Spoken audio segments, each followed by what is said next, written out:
आपल्याकडे साहित्यिकांचे भाषाविषयक अनेक किस्से प्रसिद्ध आहेत. त्यातला हा एक मस्त किस्सा. एकदा नासी फडके अत्र्यांना म्हणाले, वाक्यामध्ये स्वल्पविरामाचा नक्की उपयोग काय? अत्रे म्हणाले, योग्य वेळ आली की मी तुम्हाला ते सांगेन. त्यानंतर लवकरच अत्रे फडक्यांच्या पत्नीला भेटले होते. त्यावेळेला त्यांना ते म्हणाले, मी तुझा नवरा तू माझी बायको, आपण सिनेमाला जाऊया. ही गोष्ट फडक्यांच्या कानावर आली. त्यांनी अत्र्यांना त्याबाबत लगेच खुलासा मागितला आणि त्यावर अत्र्यांनी जे स्पष्टीकरण दिलं ते असं. ते म्हणाले, अहो मी असं नाही म्हणालो की मी तुझा नवरा तू माझी बायको, आपण सिनेमाला जाऊ. मी म्हणालो, मी तुझा नवरा तू माझी बायको, आपण सिनेमाला जाऊया. तर हे आहे स्वल्पविरामाचं म्हणजे कॉमाचं वाक्यामधलं महत्व. वाक्याचा अर्थ दाखवायला विरामचिन्ह खरंच खूप उपयोगी ठरतात, नाही का? म्हणजे आता बघा, चहा संपला आणि चहा संपला म्हणजे एका ठिकाणी फुल स्टॉप आहे, पूर्ण विराम, म्हणजे माहिती मिळते की चहा संपला. आणि दुसऱ्या ठिकाणी प्रश्नचिन्ह, क्वेश्चन मार्क, चहा संपला.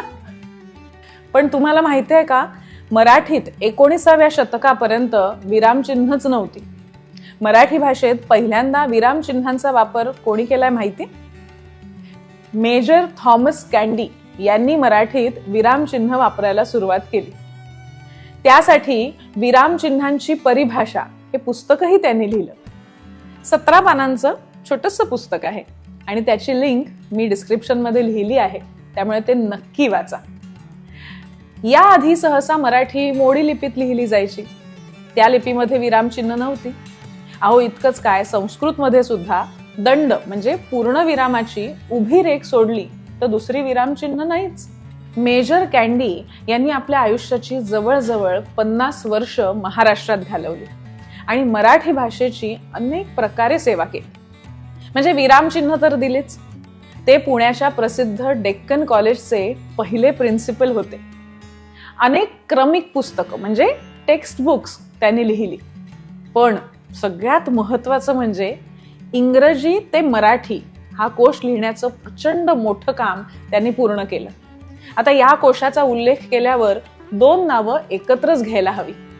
मॉल्सवर्थ आणि कॅन्डी यांनी तयार केलेला हा कोश इंग्रजी आणि मराठी भाषा शिकणाऱ्यांसाठी आजही उपयुक्त आहे.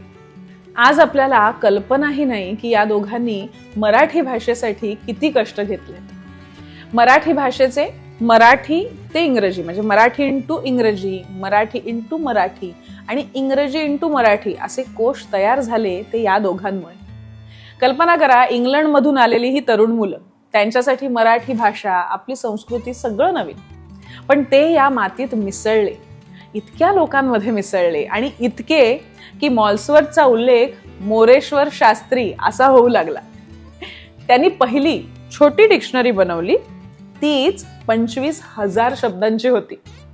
महाराष्ट्रातल्या अनेक ठिकाणच्या विद्वानांना एकत्र आणून त्यांनी हे काम केलं. आणि शब्द कसे निवडले याविषयी ते स्वतःच काय सांगतात बघा. We employed native scholars in several quarters of the Maratha territory to collect words, phrases and proverbs. We obtained, after all rejection under the heads of repetition, corruption, unsuitableness, above 25,000 words.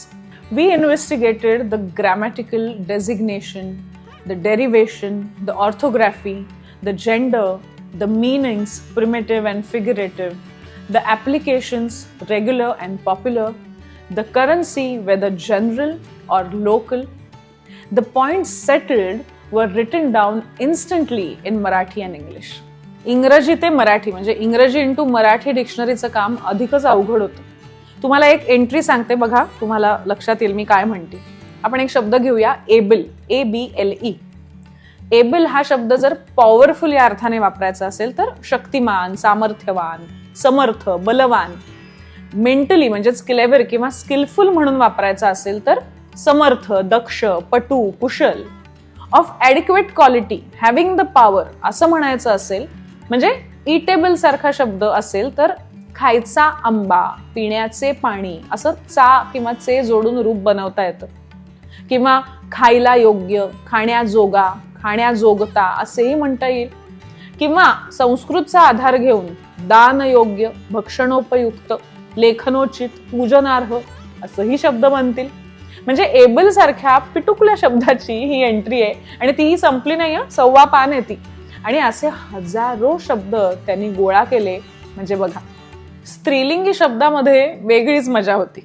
म्हणजे इंग्लिशमध्ये poet, poet's, actors, actress होतं, ठीक आहे, पण singer, farmer यांचं काय करणार? मराठीत तर गवई, गवईण, माळी, माळीण, शेतकरी, शेतकरीण अशी रूपं होतात. अहो, पण काही ठिकाणी इंग्लिशमध्ये शॉप वुमन अशीही रूपं आहेत. आता याचं मराठीत काय करायचं? इंग्रजी ते मराठी कोश करताना मॉल्सवर्थ खूप आजारी पडला आणि इंग्लंडला परत गेला. खरं तर मॉल्सवर्थ हा कॅन्डीचा वरिष्ठ, त्याच्याबरोबर सहाय्यक म्हणून कॅन्डीने शब्दकोशाचं काम सुरू केलं. आणि मॉल्सवर्थ गेल्यानंतर मग हे काम मेजर कॅन्डी यांनी पूर्ण केलं आणि तो शब्दकोश तयार झाला 60,000 शब्दांचा. मराठी भाषेसाठी हे योगदान इनक्रेडिबल आहे ना. अतुलनीय हा मराठी शब्द माहीत असूनही आम्ही शीर्षकात इंग्रजी शब्द वापरलाय. खूप जणांनी प्रश्न विचारला म्हणून थोडासा खुलासा करते.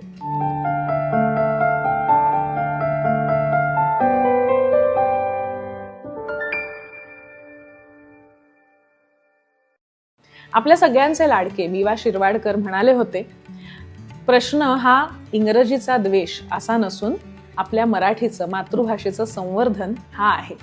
आणि जर संवर्धन करायचं असेल तर भाषा वाढायला हवी आणि ती वाढायची असेल तर ती वापरायला हवी. मग आपल्या नव्या पिढीपर्यंत हा विचार पोहोचवायचा असेल तर त्यांना जवळची वाटेल, त्यांना आवडेल, त्यांना सोपं वाटेल अशा भाषेत जर आपण त्यांना हे सांगितलं तर काय हरकत आहे.